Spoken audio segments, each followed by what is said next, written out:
மன்னாதி மன்னன் மக்கள் திலகம் பொன்மனச்செம்மல் பாரத் ரத்னா புரட்சி தலைவர் எம்ஜிஆர் அவர்களும் தரணியிலே தமிழகம் தலை நிமிர்ந்து தன்னையே தந்திட்ட தமிழகுலசாமி இதய தெய்வம் புரட்சி தலைவி அம்மா அவர்களின் அருளாசியோடு இந்தியாவே உற்று நோக்குகின்ற வகையிலே சீரோடும் சிறப்போடும் மகிழ்ச்சியோடும் புதிய எழுச்சியோடும் இங்கே நடைபெற்றுக் கொண்டிருக்கின்ற வரலாற்று சிறப்புமிக்க பொதுக்குழுவிலே நம் அம்மா நமக்கு தந்திட்ட அரிமா, நம் புரட்சி தலைவர் நமக்கு தந்திட்ட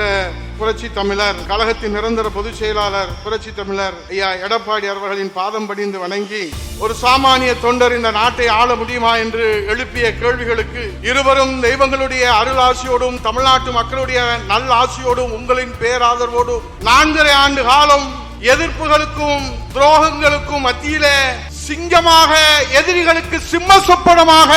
அம்மாவின் பொற்கால ஆட்சியை நடத்தி காட்சி நலத்திட்ட நாயகராக இன்றைக்கு மக்களுடைய மனதிலே நிறைந்திருக்கின்ற, இந்தியாவே வியக்கின்ற வகையிலே நாடு போட்டுகிற நல்லாட்சியை நடத்தி காட்டிய புரட்சி தமிழர் ஐயா எடப்பாடி அவர்கள்